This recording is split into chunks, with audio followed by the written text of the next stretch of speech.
Continuing, instruction in perception is your great need,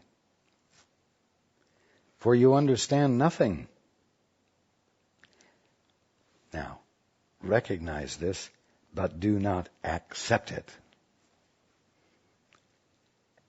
For understanding is your inheritance.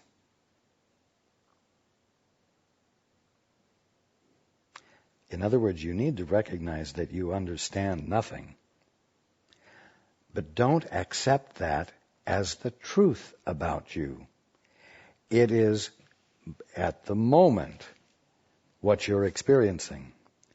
But understanding is your inheritance, and it is there in you at every moment, awaiting your welcome of it, and it's called the Holy Spirit. It's called your right mind. Another way of saying it is that you must recognize that you understand nothing because you're not utilizing your right mind at the moment. But do not accept that as a permanent fact, because you can choose to look another way. You can choose to ask for the guidance. You can do something new. Now, perceptions are learned, and you are not without a capital T teacher.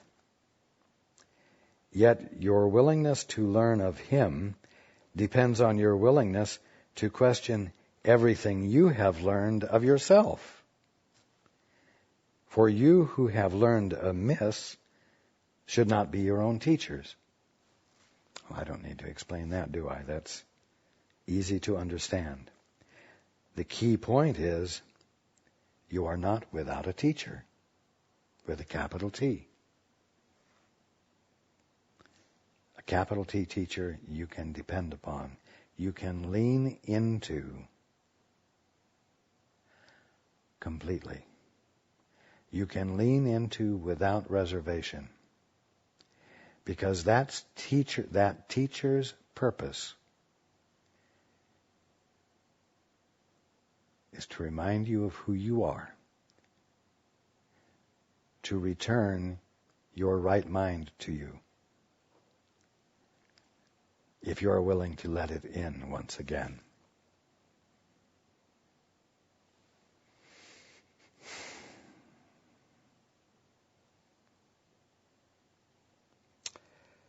No one can withhold truth except from himself. No one can withhold truth except from himself. Yet God will not refuse the answer he gave you. Ask then for what is yours, but which you did not make. And do not defend yourself against truth. You made the problem which God has answered. How did you make the problem? Father, I'd rather see it my way. Father, I want a divorce. Hey guys, I got a divorce. Would you believe it? Believe it. Let me tell you about it. You may want to get a divorce yourself. Come on, let's have a little get together here and discuss this new way of being. You made the problem which God has answered. How did God answer the problem? By causing you to be nothing different from him, and therefore incapable of becoming something you're not. Which means that when you thought you became something you were not, when you thought you were successful at it, you had accomplished nothing at all, except to move yourself into a state of delusion, temporarily, to abide there until you got tired of it. You made the problem which God has answered. Ask yourselves, therefore, but one simple question. Do I want the problem, or do I want the answer?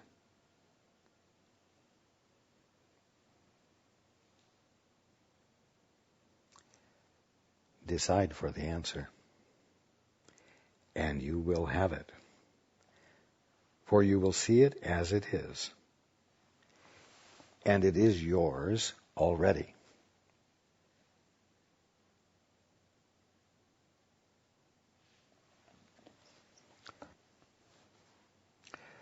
There's a saying, order is heaven's first law. And many people who are very, very orderly in their life take pride in the fact that order is heaven's first law. And they are expressing heaven's first law by the orderliness of their things in their life. And they try to help other people be orderly.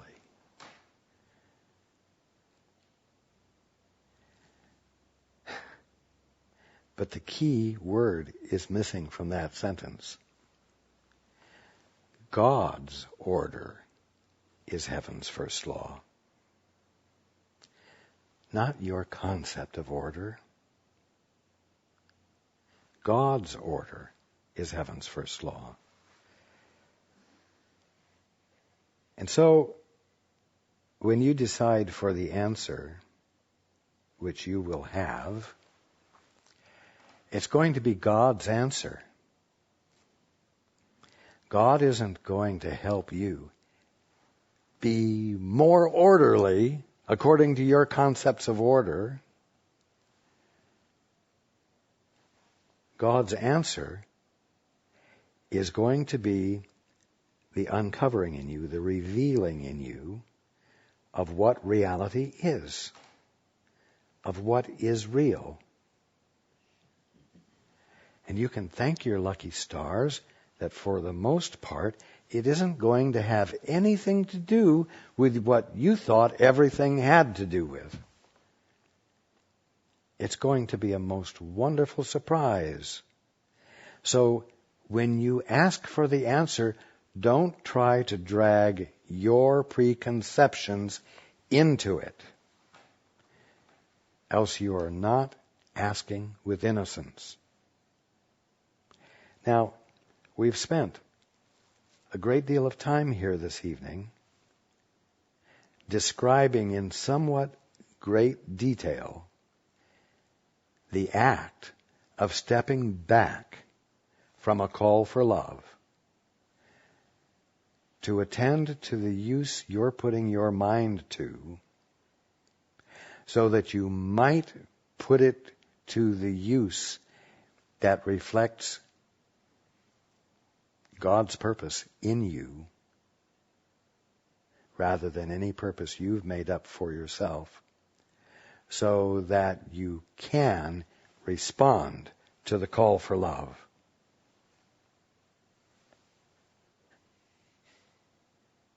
And actually be an agent for change.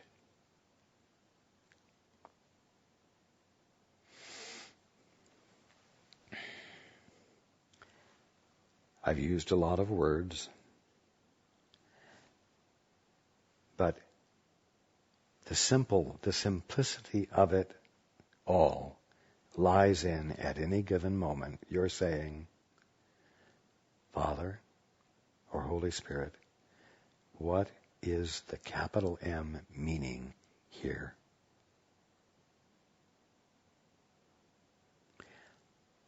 What do I need to know?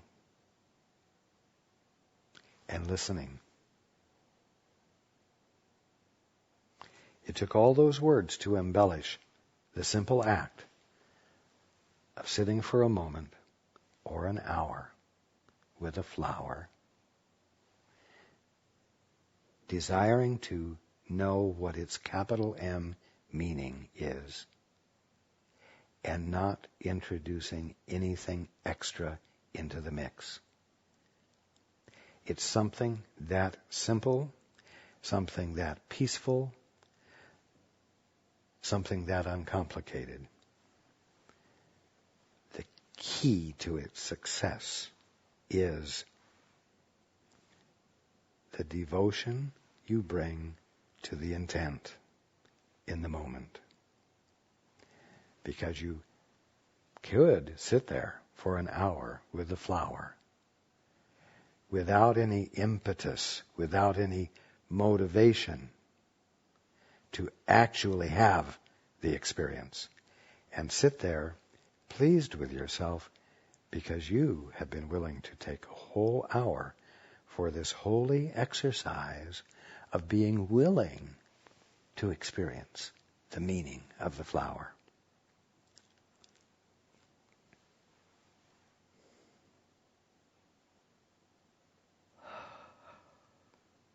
You've got, as I said last week, to be hungry for the experience. There has to be desire there. And the desire will not come from your ego frame of reference. The desire will come from the Christ in you that you are.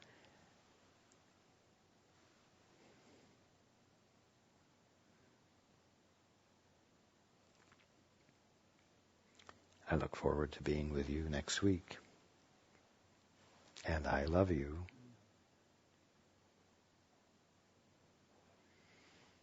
And I invite you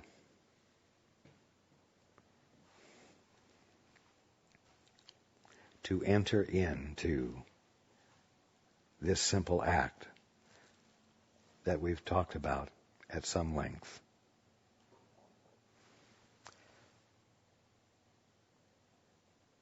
Do I want the problem or do I want the answer? Decide for the answer, and you will have it. For you will see it as it is, and it is yours already.